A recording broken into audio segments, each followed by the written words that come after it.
ബംഗ്ലാദേശ് മുൻ പ്രധാനമന്ത്രിയും BNP നേതാവുമായ ഖാലിദ് സിയ അന്തരിച്ചെന്ന വാർത്ത പ്രേക്ഷകരോട് നമ്മൾ നേരത്തെ പറഞ്ഞിരുന്നു. അവർക്ക് 80 വയസ്സായിരുന്നു. കഴിഞ്ഞ ഒരു മാസക്കാലമായി ധാക്കയിലെ എവർകെയർ ആശുപത്രിയിൽ അവർ ചികിത്സയിലായിരുന്നു. ഖാലിദ് സിയയുടെ വിവരങ്ങളുമായി PP ജെയിംസ് ഇന്റർനാഷണൽ ന്യൂസ് ഡെസ്കിൽ നിന്ന് ചേരുകയാണ്. PP, good morning. Good morning SKN. പറയൂ PP. SKN, ഒരുപക്ഷെ ബംഗ്ലാദേശ് വല്ലാത്ത ഒരു പ്രക്ഷോഭത്തിന്റെ നടുവിൽ നിൽക്കുകയാണ്. അവിടെ 3 തവണ പ്രധാനമന്ത്രിയായിരുന്ന ഖാലിദ് സിയ 80 വയസ്സുകാരിയാണ് ഈ ലോകത്തോട് വിട പറയുന്നത്. പ്രത്യേകിച്ച് അവരുടെ മകൻ താരിഖ് റഹ്മാൻ ബംഗ്ലാദേശ് നാഷണൽ പാർട്ടിയുടെ ആക്ടിംഗ് ചെയർമാനായി ചാർജ് എടുത്ത് 17 വർഷത്തിന് ശേഷം വിദേശത്ത് നിന്ന് വന്ന് ഒരാഴ്ചയ്ക്കുള്ളിലാണ് ഈ മരണം സംഭവിക്കുന്നത്. വിദ്യാർത്ഥി പ്രക്ഷോഭത്തിന് നടുവിൽ അവിടുത്തെ പ്രധാനമന്ത്രിയായിരുന്ന ഷെയ്ഖ് ഹസീന, ഖാലിദ് സിയയുടെ എതിരാളിയാണ്. ഷെയ്ഖ് ഹസീന ഇന്ത്യയിലേക്ക് രാഷ്ട്രീയ അഭയം തേടിയതിന് ശേഷം ഖാലിദ് സിയ അടുത്ത തെരഞ്ഞെടുപ്പിൽ പ്രധാനമന്ത്രിയാവുമെന്ന് എല്ലാവരും കരുതിയിരുന്നതാണ്. അപ്പോഴാണ് ഒരു മാസം മുമ്പ് അവർക്ക് അസുഖം ബാധിച്ച്, പ്രത്യേകിച്ച് കരളിനും ഹൃദയത്തിനൊക്കെ പ്രശ്നമായിട്ട് ആശുപത്രി എവർകെയർ ഹോസ്പിറ്റലിൽ കൊണ്ടുപോയത്.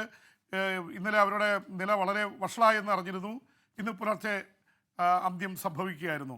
എന്തായാലും ഖാലിദ് സിയ SKN ഈ ബംഗ്ലാദേശ് രാഷ്ട്രീയത്തിൽ വലിയ സ്വാധീനം ചെലുത്തിയ 2 കുടുംബങ്ങളിൽ ഒന്നാണ്. പ്രത്യേകിച്ച് സിയാവുർ റഹ്മാൻ 1981 അവിടെ പട്ടാള വിപ്ലവത്തിലൂടെ അവിടെ ഏതാണ്ട് ഭരണം പിടിച്ചെടുക്കുകയും പിന്നീട് അദ്ദേഹം പ്രസിഡൻ്റായി, പട്ടാളം വന്നു കഴിഞ്ഞാൽ അയാൾ പ്രസിഡന്റ് സ്ഥാനത്തേക്ക് പിന്നെ തിരഞ്ഞെടുക്കപ്പെടുകയും ചെയ്യായിരുന്നു. സിയാവുർ റഹ്മാൻ്റെ ഭാര്യയാണ് ഖാലിദ.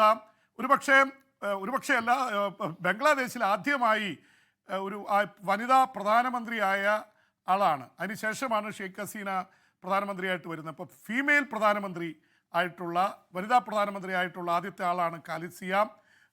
പക്ഷേ മുസ്ലിം വേൾഡിൽ ആദ്യത്തെ വനിതാ പ്രധാനമന്ത്രി ബേനസീർ ഭൂട്ടോയാണ്. പാകിസ്ഥാൻ്റെ പ്രധാനമന്ത്രിയായിരുന്നു. അതിനുശേഷമാണ് ഇവർ പ്രധാനമന്ത്രിയായിട്ട് വരുന്നത്.